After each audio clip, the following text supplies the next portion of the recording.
2017 के पहले लोगों का मानना था जहां से सड़कों पे गड्ढे हो जाएं, दिखे और सायकाल होते ही जहां अंधेरा दिखाई देने लग जाए, समझ लो उत्तर प्रदेश आ गया।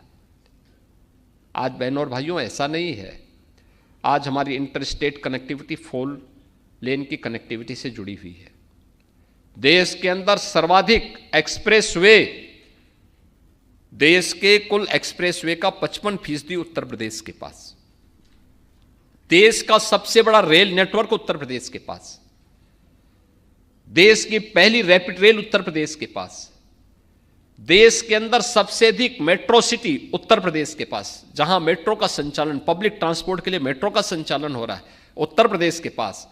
और जो अभी मनोज जी कह रहे थे या हर्षवर्धन जी कह रहे थे कि लैंडलॉक्ड स्टेट है, देश का पहला इनलैंड वाटरवे उत्तर प्रदेश के पास। उत्तर प्रदेश के वाराणसी से लेकर के हल्दिया के बीच में चालू हो चुका है, उसे प्रयागराज तक एक्सटेंड करने की व्यवस्था।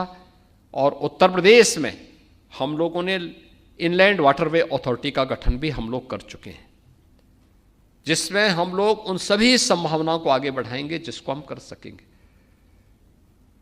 देश के अंदर हमारे पास आज के दिन पर 4 लाख किलोमीटर का नेशनल हाईवे का नेटवर्क उत्तर प्रदेश के पास है। Eastern and western dedicated freight corridor दोनों उत्तर प्रदेश से होकर के जाती हैं और दोनों का जंक्शन भी उत्तर प्रदेश के अंदर है।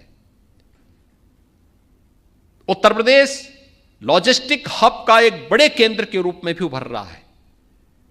इसके लिए हमने जगह जगह ड्राई पोर्ट भी विकसित करने की कार्रवाई को आगे बढ़ाया है और डबल इंजन की सरकार इस दिशा में तेजी के साथ कदम बढ़ा रही, तेजी के साथ अपने कार्यक्रम को आगे बढ़ा रही है। उत्तर प्रदेश देश के अंदर सबसे बेहतरीन एयर कनेक्टिविटी देने वाला राज्य बना है पिछले 8 वर्ष में। आप याद करिए, आज के दिन पे हमारे 16 एयरपोर्ट, जिनमें 4 इंटरनेशनल हैं और बाकी 12 डोमेस्टिक हैं, ये सभी आज के दिन पे फंक्शनल हो चुके हैं, जहां एयर कनेक्टिविटी है। और एशिया का सबसे बड़ा एयरपोर्ट हम लोग जेवर में देने जा रहे हैं, जो इसी वर्ष फंक्शनल होने जा रहा है। आप याद करिए, कार्गो की फैसिलिटी उपलब्ध करवाने के साथ साथ बेहतरीन सुविधाओं से युक्त होगा। उत्तर प्रदेश इंफ्रास्ट्रक्चर के साथ हम लोगों ने यहां पे अन्नदाता किसानों की भी व्यवस्था को बहुत बेहतर किया है। आज आप देखते होंगे, किसान, अन्नदाता किसान यहां सड़क, अपने खेतों में आग नहीं लगाता है। 122 चीनी मिलों का संचालन उत्तर प्रदेश कर रहा है आज के दिन पे। कहीं कोई आंदोलन नहीं, कहीं कोई अव्यवस्था नहीं। जब हम लोग आए थे 2017 में, चीनी मिल का बकाया 10 वर्ष पुराना भी था। 10 वर्ष पुराने से चीनी मिलों का भुगतान बकाया था और आज 122 में से 105 चीनी मिलें ऐसी हैं जो चीनी मिलें 3 दिन से लेकर 7 दिन के अंदर गन्ना मूल्य का भुगतान कर रही हैं। ये परिवर्तन है। कहां 10 वर्ष और कहां 3 से लेकर 7 दिन का समय। ये वही उत्तर प्रदेश है जिसने 8 वर्ष में 2,80,000 करोड़ रुपए का गन्ना मूल्य का भुगतान डीबीटी के माध्यम से सीधे किसान के खाते में किया है। अगर 1996 से 2017 के बीच में हम देखेंगे, इन 22 वर्षों में जितना गन्ना मूल्य का भुगतान गन्ना किसानों को हुआ है, उससे भी 60,000 गन्ना मूल्य का भुगतान अतिरिक्त हम लोगों ने मात्र 8 वर्ष में ही गन्ना किसानों को किया है। यानी ये चेंज है, ये परिवर्तन है। आज मैं इस बात के लिए आपको आश्वस्त करता हूं, यूपी इस दिशा में काफी आगे बढ़ चुका है। और आप में से मैं फिक्की से भी कहूंगा, हमारी जो स्टेट यूनिट फिक्की की है वो इस बात को जानती होगी कि उत्तर प्रदेश इस समय अपने एक्सप्रेस वे पर लैंड बैंक बना रही है, बहुत बड़े लैंड बैंक को आगे बढ़ा रही है। लगभग 30,000 एकड़ लैंड बैंक हम लोग केवल अपने एक्सप्रेस हाईवे पे तैयार कर रहे हैं। Ganga expressway, Purvanchal expressway, Bundelkhand expressway और भी लिंक एक्सप्रेसवे पे भी Gorakhpur link expressway, Ballia link expressway, Lucknow Kanpur के बीच में एक्सप्रेस, ग्रीनफील्ड एक्सप्रेसवे, शाहजहांपुर से फर्रुखाबाद होते हुए लखनऊ आगरा एक्सप्रेसवे पर भी हम इस लैंड बैंक को तैयार कर रहे हैं, जिसमें से 30,000 एकड़ का एक बड़ा लैंड बैंक हमारे पास आ चुका है, जिसमें से 4,000 का हम आवंटन भी कर चुके हैं। और इसके साथ ही झांसी और कानपुर के बीच में बीडा के नाम पर एक नया औद्योगिक शहर बसाने की कार्रवाई भी चल रही है। यह लगभग 57,000 से लेकर 60,000 एकड़ क्षेत्रफल में यह नया औद्योगिक शहर बस रहा है। 25,000 एकड़ से अधिक लैंड अब तक हमारे पास आ चुकी है। वहां पे बेहतरीन कनेक्टिविटी है, एयरपोर्ट भी वहां देंगे, सभी प्रकार की सुविधाओं को वहां पर देंगे। आप लोग एक बार अवलोकन करें, तीसरा सिक यूनिट जितनी भी यूपी के अंदर थी, उन सिक यूनिट को रिवाइव करने या फिर वहां पे नई यूनिट लगाने की कार्रवाई को भी उत्तर प्रदेश सरकार उस दिशा में भी कार्य आगे बढ़ा रही है, बहुत तेजी के साथ कार्य आगे बढ़ा रही है। नए नए फील्ड में नए इन्वेस्टमेंट की नई गारंटी यूपी के अंदर मिल रही है और उसी प्रकार की सुविधाएं। कोई अनुमान करेगा यूपी के अंदर 2017 के पहले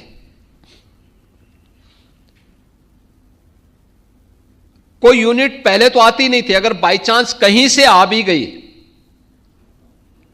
तो इंसेंटिव नहीं मिल पाता था।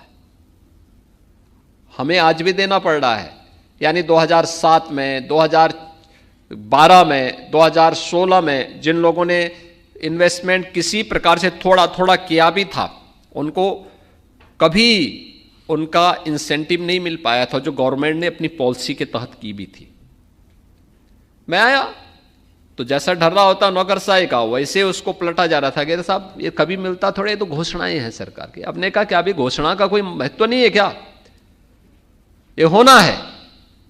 गवर्नमेंट कोई भी रही हो और सरकार की जवाबदेही होती है, राज्य की जवाबदेही होती है, वह इंसेंटिव मिलना चाहिए उद्यमी को। जिसके प्रति हमारी वचनबद्धता है उस वचन को हर हाल में निभाना चाहिए, और उसको हम लोगों ने निभाने की कार्रवाई की।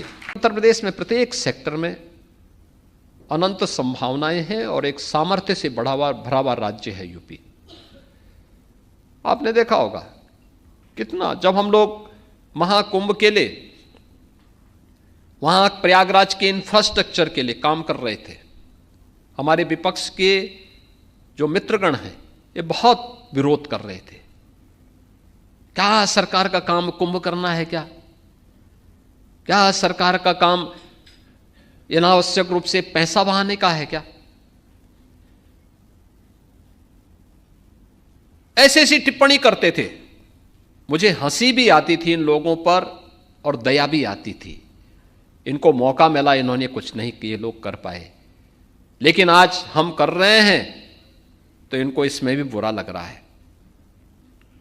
और लगभग 7,500 करोड़ रुपए सरकार ने, केंद्र और राज्य सरकार ने मिलकर के महाकुंभ के आयोजन के साथ खर्च किया था।